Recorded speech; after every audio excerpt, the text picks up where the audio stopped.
Greetings, welcome. My name is Emerald from Emerald Elegance Wedding Ceremonies, and I want to share with you some of my frequently asked questions, but also allowing you to get to know your wedding officiant a little bit better through some very fun and exciting questions.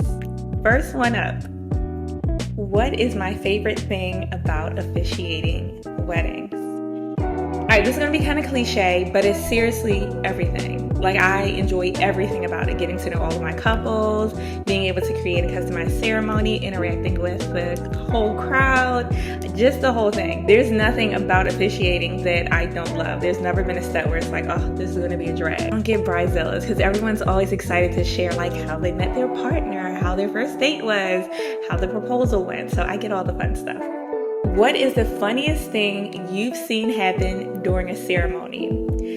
There was a ceremony where they had flower girls, but the flower girls were grandmas. Now, we're thinking like much older grandmas, like they had to be in their 70s. It was the cutest, funniest thing because both of the flower grandmas, they didn't necessarily like throw the flowers down the aisle. They threw the flowers at the guests who were sitting to the right and left of them, with just a few sprinkled along the actual trail that they walked. Everyone was in stitches laughing, including myself at the front, trying to keep it together because I've never seen anything like that before. Have you ever had a wedding ceremony interrupted by unexpected events? Yes.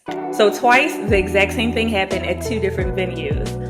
Anytime you officiate near water, just be mindful that you don't control everything around you. So both ceremonies that I officiated near water, just outlooking the water, such beautiful venues. They had people on jet skis pass by, not a part of the ceremony, but it's loud in the background during the actual ceremony. So of course it got a little awkward. For me, the wedding officiant, I know how to make a little pause to allow them to do their thing.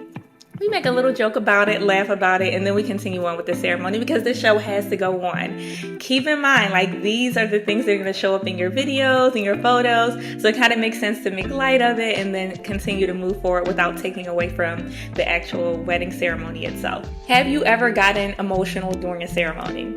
So yes, there were 3 different ceremonies that I officiated that yes, I did get emotional for. The first time the bride walked down the aisle to the song that I walked down the aisle to. And I'm like, oh my God. And it just brought back so many memories. But then it's like, okay, this is not your moment. Get it together. So of course, gracefully, I just stand there. I smile like I always do. And of course, allow a bride to have her moment because this is her day. Second time, the vows that the bride went through were so beautiful and touching. I was just like, oh my God, like she's speaking to my soul too. Like that is so beautiful. Third time was my parents' 22nd vow renewal. So 22-year vow renewal ceremony that I officiated.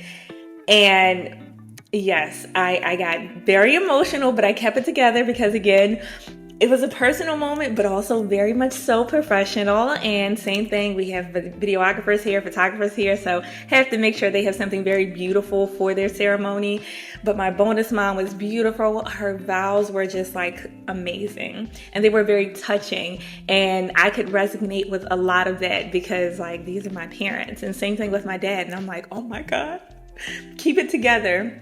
So yes, I did have another moment there, but of course, I've never crossed the threshold of actually crying or stepping outside of that like professional outlook of everything. Do you ever get nervous when officiating ceremonies? That's funny because this is a question that I get asked a lot when I'm sitting and I'm early for ceremonies. If, guests will try to make small talk like, oh, are you with the bride or the groom?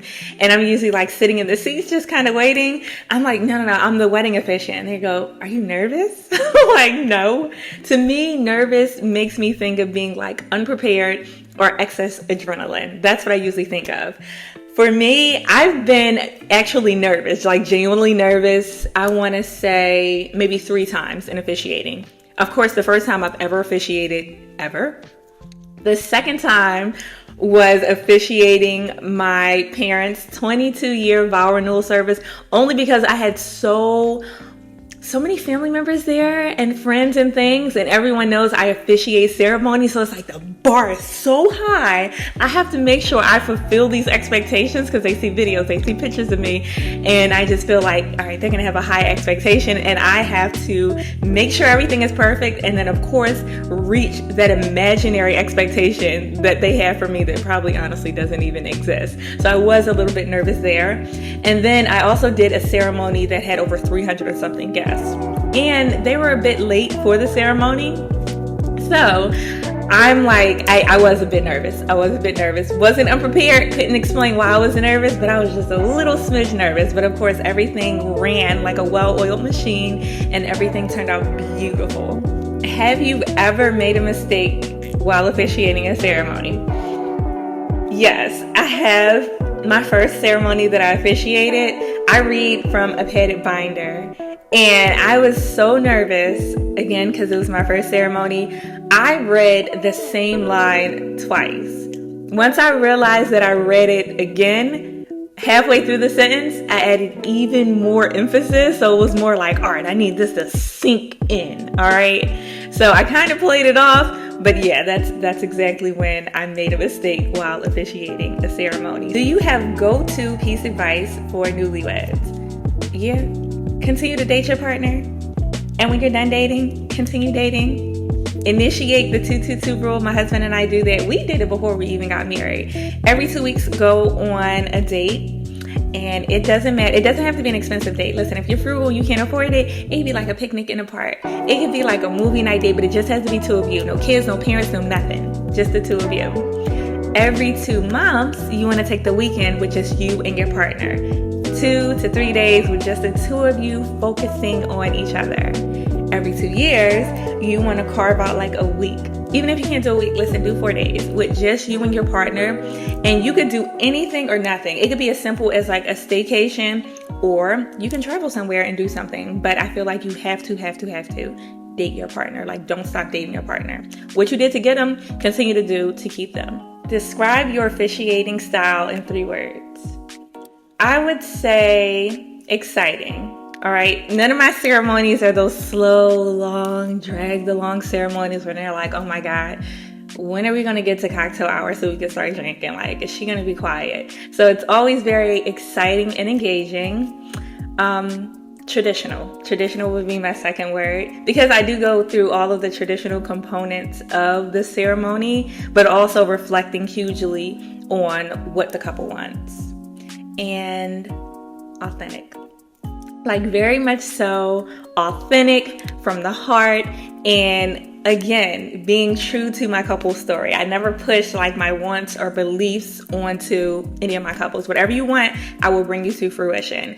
I will let you know if something might be like a little bit different, like, okay, if you do it this way, this is how that's going to play out. Or don't forget, if you're doing it that way, you have to include this, this, and this. So just like think about it. Either way, I'm here to make it happen for you. What's your go-to response if something goes wrong during a wedding?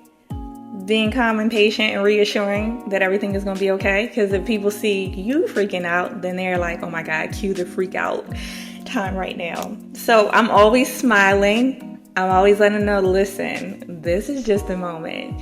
You just take your time and we're going to work right through this. I am hugely reassuring, and I've been told my voice is very soothing because listen, I'm married. I know all the stresses and the things that can go and will go wrong during a wedding. So not only the fact that I am married and I've been there, done that, but also I've officiated so many ceremonies where I've seen insane things happen, from intimate ceremonies all the way out to like large ceremonies. So I'm able to know what to do, roll with the punches, and make sure everything looks good on the outside and from the front end. So the guests aren't going to know, and the couple usually doesn't know, because everything, we get it figured out. And if it does get back to the couple, it's just reassuring, letting them know with a smile, like, listen, everything is going to work out. I promise it will work out. And it does. Have you ever officiated a themed wedding? So I think the only themed wedding I've officiated was more of like a color themed scheme of wedding, which was more like the pretty autumn colors.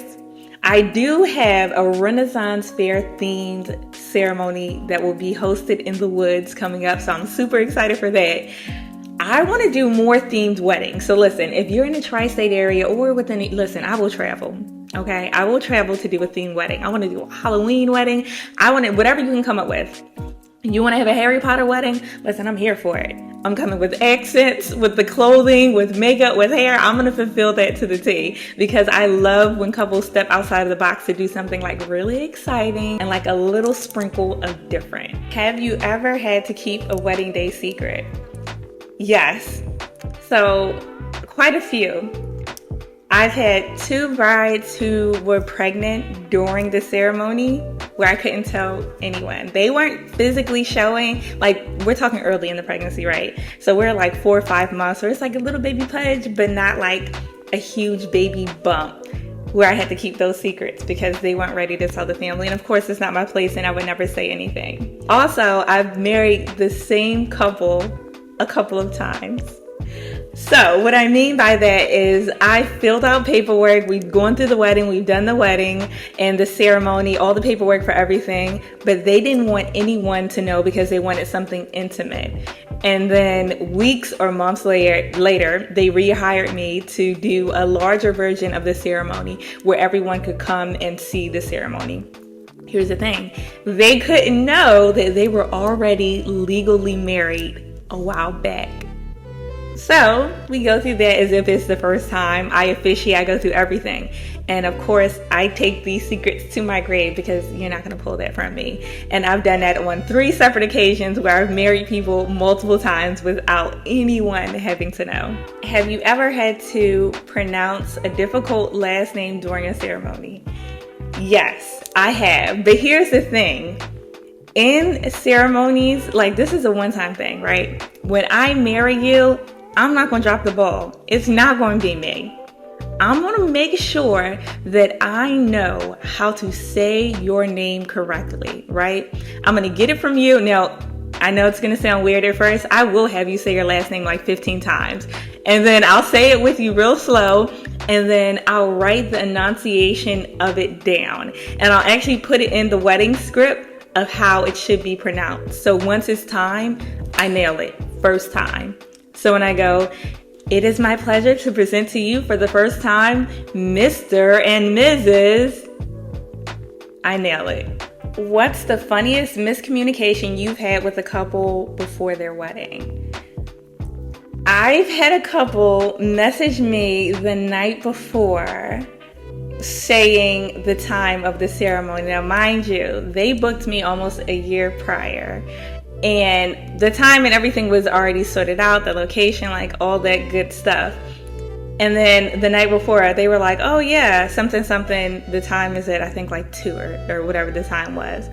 But through all of our conversations, all of our Zoom rehearsals, everything, the time was actually, I think like 2 or 3 hours later. Now, one thing about me is I'm going to show up to that wedding anywhere between 30 minutes to over an hour early. If it's a larger ceremony, of course, I'm there over an hour earlier just to kind of coordinate with all of the vendors there to make sure everything goes smoothly. And for smaller ceremonies, about 30 minutes earlier. So of course, I'm there like a whole lot earlier. I factor in time of travel, just everything. Nothing gets left unturned. And they sent me that and I'm like, I think they changed something and they forgot to tell me. So I'm like, no, we definitely had this time down. Sent a screenshot of it. And she was like, oh my God, I am so sorry. I thought I told you, but this is actually the time of the ceremony. And I'm like, okay, not a problem. I will be there. And of course, I showed up, same thing, earlier than needed and just kind of sat there and waited.